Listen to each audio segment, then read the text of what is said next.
You know what happened. Something very, very special. Of course, Real Madrid 3-1 lead on aggregate heading into the second leg. Mount, Rudiger, and Werner scored to make it 3-0 Chelsea in the 75th minute. At that point, Chelsea were through on aggregate. Rodrigo strikes back in the 80th. We were 4-4, so we go to extra time. 6 minutes into the extra session, Karim Benzema, off an assist from Vinicius Jr., makes it 3-2 on the scoreboard, 5-4 aggregate, and that is how Real Madrid advanced. Incredible game, and we're going to need, I think, a full complement of folks to break this one down. We got Mario Melchiot, Frank Leboeuf, Gemma Soler, Stuart Robson, and of course, Ale, you with me here in studio to discuss. Gemma, since you are there outside the Santiago Bernabeu, I feel compelled to start with you. What was it like watching this match live in person?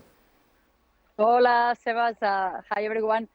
It was such a crazy game, and Real Madrid were once again the kings of the craziness. It was such an amazing game to watch. I could see how the stands were really upset, really worried at the beginning of the game. There was no Real Madrid in the first 60, 70 minutes. I could see them a lot of very nervous, and I could see the stands as well.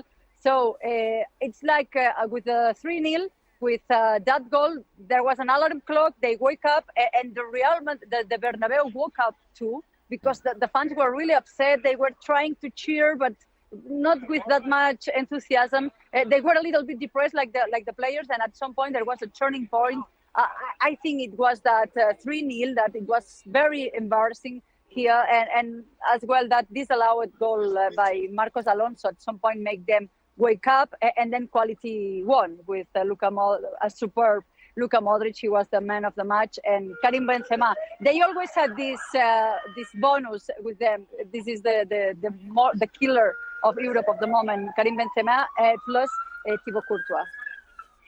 Ale, to Gemma's point, there were moments in this match where it seemed like Real Madrid were just kind of walking dead. How'd they pull it off in the end?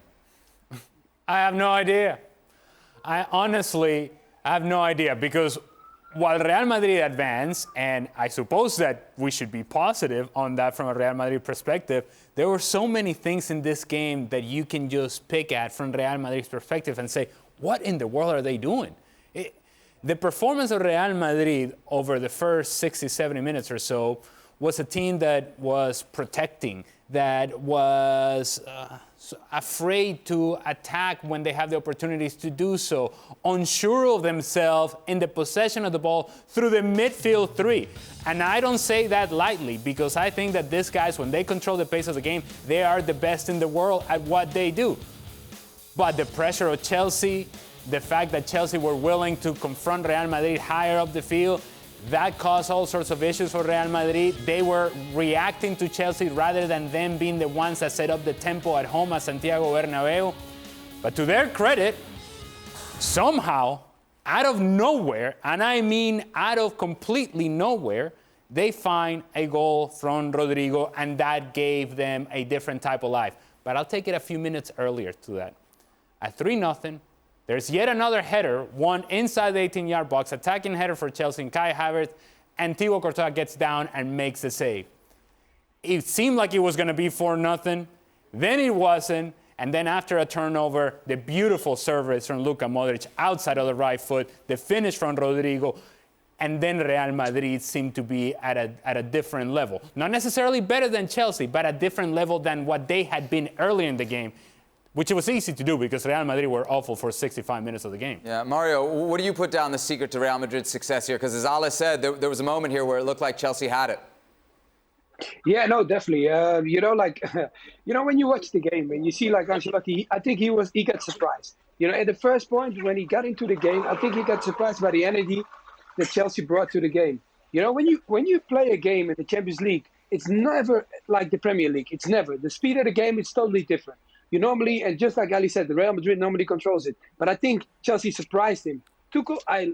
Tactically, I loved it. Pushed them up and really challenged them in a way that no one dare try to play against Real Madrid like that. Because normally you'll be like, you show more respect, you're more careful. But I think the energy, the way he picked Loftus-Cheek, playing him as a right wing, that normally you would not pick him there. But he picked him there. Why? So he could double up with Reece James sometimes. Then in the middle of the park, he put more energy. Kovacic, Kante next season, put more energy in there because he knew if they break the ball, They need the legs to get back.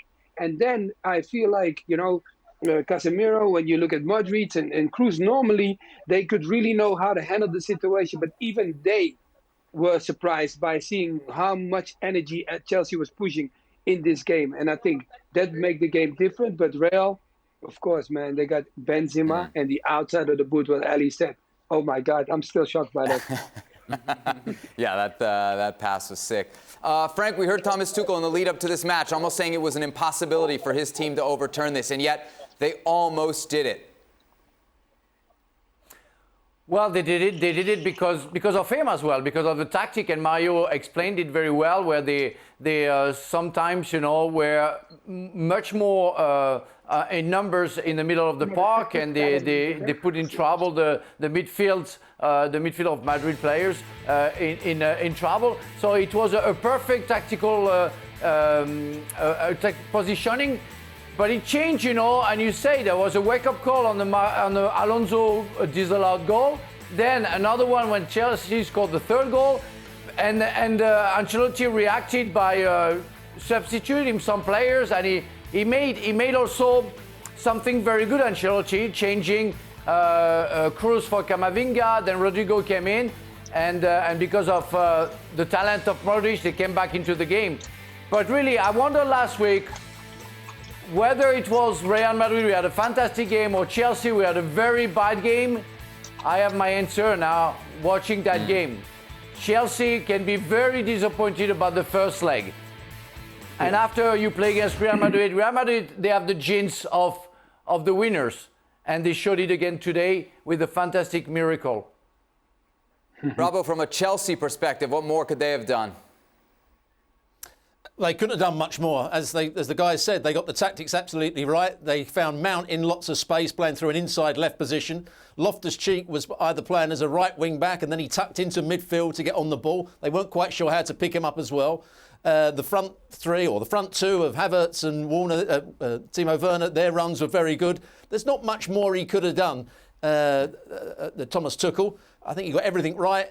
The players just run out of legs by the end of it. And as the guy said, also Real Madrid, with the substitutions of Camavinga coming on for Toni Kroos, made them that little bit more athletic. Rodrigo, who's been struggling to get in the side for much of the season, scores the goal. And from that moment on, then Real Madrid played with a bit more energy. The game became more open, and they started to control the game in that last 10, 15 minutes. But as far as Chelsea are concerned, the damage was done, as Frank said, in the first game. They played so badly in that game because last year when they played Real Madrid over two legs, they were far superior. Last week, I don't know what happened to them. Gemma, I have to ask you about the reception for Karim Benzema, not just in the 96th minute when he gets the goal that eventually puts them through to the semifinals, but after the match as well. Another heroic performance from the striker. Yeah, he's the most important player of this team. He's the soul, the absolute leader. And the way he managed it all, the way he tried to motivate, especially Vinicius and Rodrigo and the young players, the way he spoke. I saw him speaking with Modric in some points of the game, like, we have to do this, we have to do that, this is not working, because it was like he wasn't there in the first 50 minutes. And then he did it again. He came to this game with 2 hat-tricks in a row in the Champions League. He's the top scorer in La Liga, top scorer in the Champions. And he's such in a great moment. And the celebration, it was something special. It was something different. He stayed with the fan base. He stayed with Modric. And it was a goosebumps moment. It was quite emotional because these players, they suffered a lot. I've just spoken with some of them. And they had a big scare. They didn't know what to do. They realized they were completely lost.